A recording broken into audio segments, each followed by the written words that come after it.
네, 안녕하세요. 반갑습니다. 용호입니다. 애니능률이 어제에 이어서 2연속 상한가를 달성했습니다. 우리 주인님들 축하드립니다.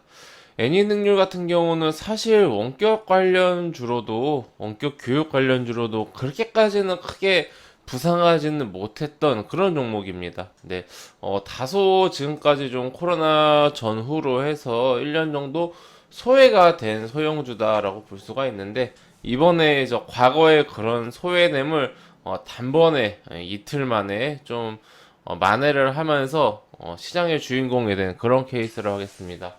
애니능률은 왜 상승했을까? 좀 윤석열 관련주라고 하는데 이게 좀 장기적으로 봐도 되는 걸까? 네, 이 부분에 대해서 저의 개인적인 생각 말씀드리는 시간 갖도록 하겠습니다.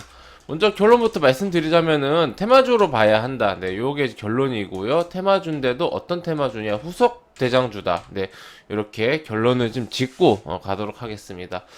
왜 이렇게 테마주이면서 후속 대장주다라고 말씀을 드리냐면요.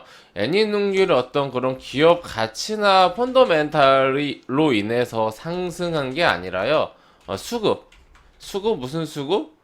돈이죠, 수급이. 예, 수리고. 그러니까 매수세가 많이 들어와서 상승을 시킨 경우인데, 그냥 이유 없이 상승을 시킬 수는 없잖아요. 뭔가 이제 물론 명분이 있어야 되죠. 그 명분을 정치 테마주로서 잡은 겁니다.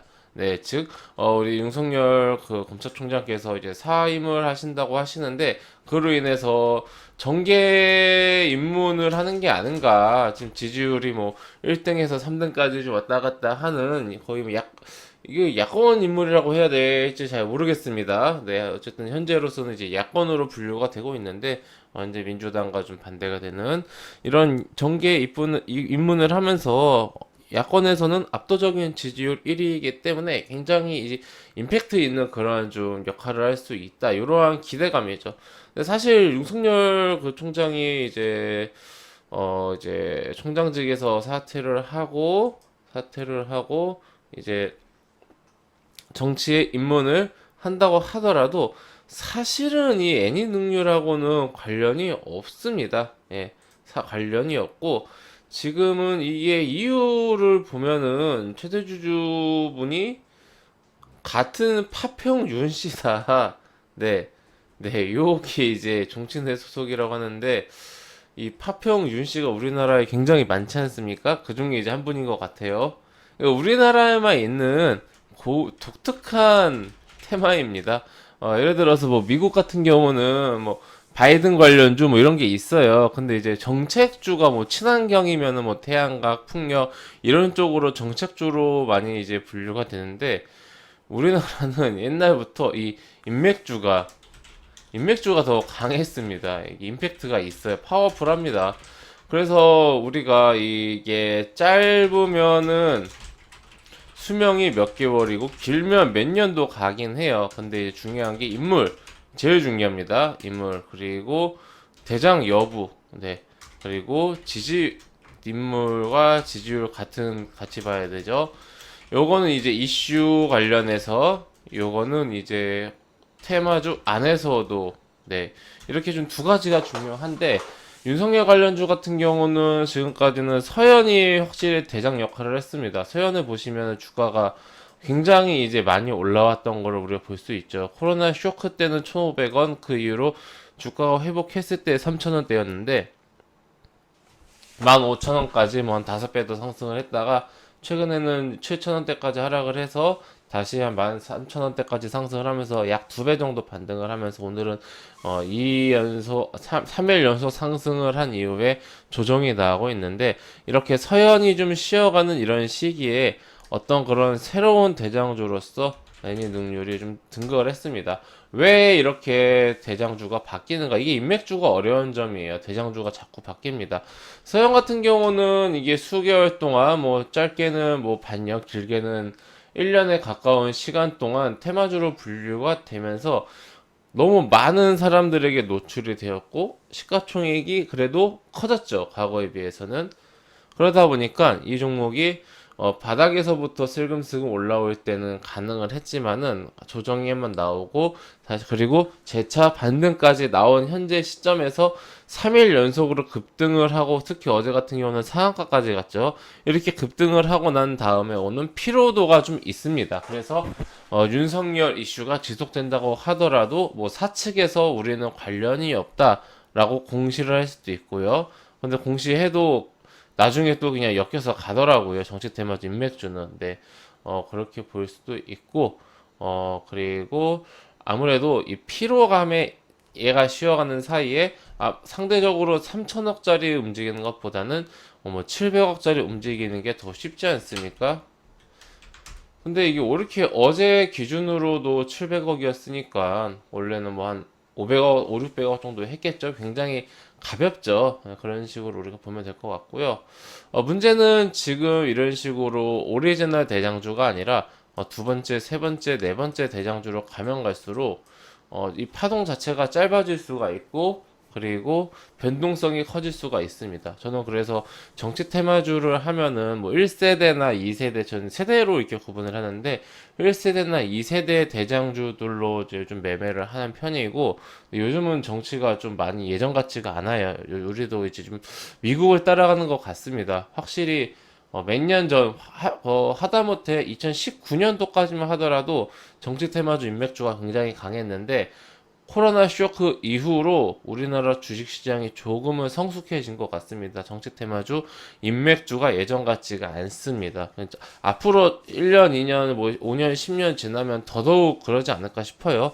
인맥주의 좀 어떤 시대는 저물고 정책주가 우리도 미국처럼 정책주 위주로 가지 않을까 싶은데 어찌되었든 지금 오늘 상승하고 있으니까요. 애니능률 그래 두 번째, 세 번째, 네 번째로 뒤로 갈수록 조금 이제 약해지는데 애니능률 같은 경우는 뭐 그동안 유승열 관련주라고 하면은 뭐 서현과 서현 계열사들 뭐 덕성 제일토크 뭐 제일 뭐 그런 거 많았어 종류가 제가 정확한 설명은 기억이 안 나는데 제일 테크노스 이런 좀 강한 종목들이 많았어요. 그러다가 완전히 이제 새롭게 급부상한 그런 관련주라서 앞세대와 좀 구분이 되는 2세대 대장이다라고 좀 볼 수가 있을 것 같습니다.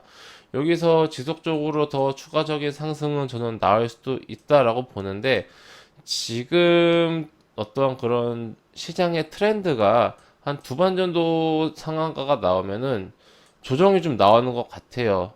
이게 한 작년 여름, 가을까지만 하더라도 상한가가 두 번, 세 번을 넘어서 계속해서 이렇게 가는 그런 시장이었는데 확실히 지금은 조금은 위축이 된 그런 모습을 보이기 때문에 조정을 좀 조심할 필요가 있습니다. 어쨌든 보통 상한가 다음 날에는 강한 모습을 보여준다라는 그런 뭐라고 해야 될까요? 에너지가 그런 패턴이 서현에 의해서 꺾였습니다.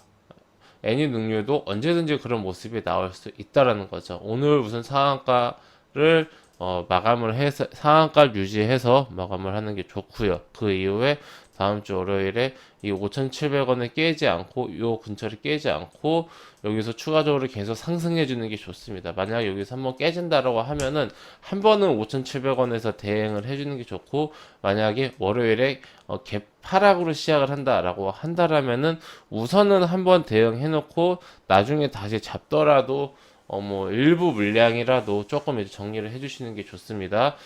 그래서 우리가 이거를 이번 파동에서는 짧게 보는 게 좋다. 네, 그렇게 말씀드리고 싶어요. 정치 테마주나 이런 게 특징이 상승을 할 때 단기적으로 뭐 하루, 이틀, 일주일 이런 식으로 엄청나게 짧은 시간에 엄청나게 크게 상승하지만은 조정 나오는 시간, 그리고 이런 횡보하는 시간, 이런 게 깁니다.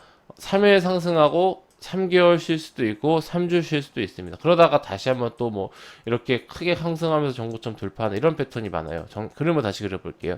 상승, 하락하고 뭐 장기적으로 이러다가 다시 또 이렇게 상승하고 또 이렇게 하락하고 또 이렇게 장기적으로 이러다가 다시 크게 상승하고 이런 기간을 좀 조심할 필요가 있어요. 근데 이제 이런 기간을 정확하게 맞출 자신이 없으면은 그냥 싸게 이렇게 매수해서 상승할 때도 안 팔고 하락할 때도 안 팔고 계속 안 팔다가 다시 상승할 때도 안 팔고 뭐 그런 식으로 가져가시는 분들 계시긴 하는데 뭐 그런 방법도 나쁜 방법은 아닙니다만은 저는 지금 단기적인 관점에서는 조심할 필요가 있다라고 보고 있고 많은 분들이 정치 테마주에서 우리가 좀 어려워하는 부분이 있어요. 아무래도 인물과 관련된 테마고 실질적으로 이 주식과 전혀 관련이 없기 때문에 이 종목과 전혀 관련 없는 그냥 일종의 요즘은 테마라는 단어를 쓰기도 조심스러운데 그러니까 일종의 이슈성 묶이기 때문에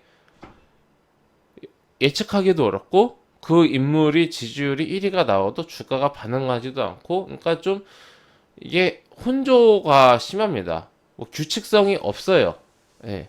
뭐 실적이 잘 나와서 가는 그런 것도 아니고 그러다 보니까 좀 변동성이 심한 변수에 의지를 해야 한다는 그러한 좀 어려운 점이 있어서 정치 테마주 인물주는 요즘에 가는 말에 탑승을 해서 더 가는 거는 쉬운데 이제 뭐 쉬어갈 때라든지 아니면은 가는 말 상단에서 꼭지에서 잡을 그런 위험성이라든지 그런 거 생각한다라면은 굉장히 난이도가 높은 테마다. 네, 이렇게 좀 정리를 해드리도록 하겠습니다.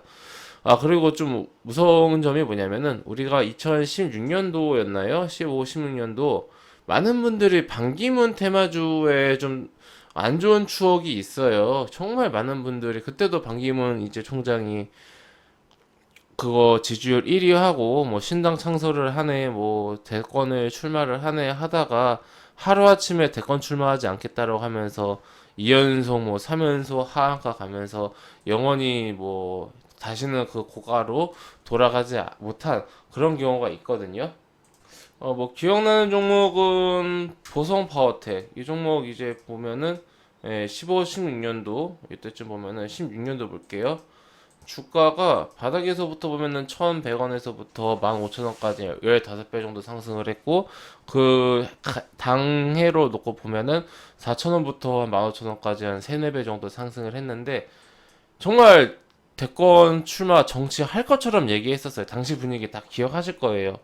그러다가 하루아침에 이제 안 한다고 하니까 주가가 이렇게 돼버렸습니다. 이렇게 보세요. 이렇게 돼버렸습니다. 또 이제 뭐 기억나는 게 성문전자 비슷합니다. 차트가 다 이런 게 좀 심하죠. 급등하다가 하락하고 이제 출마 하나 만하나 그러고 있다가 점화 하락하다가 점화 2연속 하한가 그리고 2연속 하한가 이후에 더 이렇게 하락하는 모습 장기적으로 그러고 나서 지금 주가가 지금 벌써 몇 년이 지났습니까? 16년도부터. 5년이 지났는데도 이 2연속 하한가 가격보다 한참 아래에 있어요. 이 인맥주가 이게 굉장히 어렵습니다. 한창 같은 경우는 중간에 그 금강산 관련주로 엮이면서 조금 상황이 나은데 이것도 보시면은 한참 잘 오르다가 하락하다가 하한가 이제 뭐 또 이제 하한가 2연속 하한가가 기본이죠. 그러다가 이제 금강산 대마주로 엮이면서 다시 올라온 적도 있었는데 이런 식으로 우리 그 투자자들이 개인 투자들이 2016년도 2017년도 초 이 반기문 트라우마가 있어서 조심스럽습니다. 굉장히 조심스러워요. 이 부분을 우리가 조심해야 돼요. 정치인들도 정말 이 지지율이라든지 이런 거에 어떻게 변할지 모르고 어떠한 그 사건 사고가 있을지 모르는데 정치인이 아닌 사람이 정치로 입문을 이제 한다라는 그런 기대감이 이런 식으로 지지율 1위를 했던 사람도 깨지는 경우가 있었고 실제로도 이때 엄청나게 많은 분들이 큰 손실을 봤습니다. 그때 분위기 다 기억하실 거예요. 아니면 최근에 주식 시작하신 분들도 이제 기억을 떠올려 보세요. 2016년도의 기억을. 그때 반기문 전 사무총장의 인기가 얼마나 많았었는지. 예, 그러한 점이 제가 우려가 되기 때문에 윤석열 관련주를 매매하실 때는 그 부분을 충분히 좀 조심하셨으면 좋겠고요. 아마 그분도 자기 이름으로 이런 식으로 테마주가 형성이 되고 주가가 오락가락 하는 게 왔다 갔다 하는 게 편치는 좋아하시진 않을 거예요. 모든 정치인들이 좋아하지 않고 기업들도 사실 좋아하지는 않습니다. 네, 그런 것까지 참고하시면서 대응을 잘 하셨으면 좋겠습니다. 네. 네, 회원님들 저는 무료 카톡방을 운영하고 있습니다. 영상 하단에 있는 링크나 댓글에 있는 링크를 클릭하시면 제가 운영 중인 무료 카톡방으로 입장하실 수가 있으십니다. 해당 무료 카톡방은 100% 무료로 운영이 되고 있으니 궁금하신 분들은 입장하셔 앞으로 저와 함께 재미있고 건전한 주식 투자 이어나가셨으면 좋겠습니다. 네, 그럼 이것으로 오늘 영상 마치고 또 다음 시간에 뵙도록 하겠습니다. 감사합니다.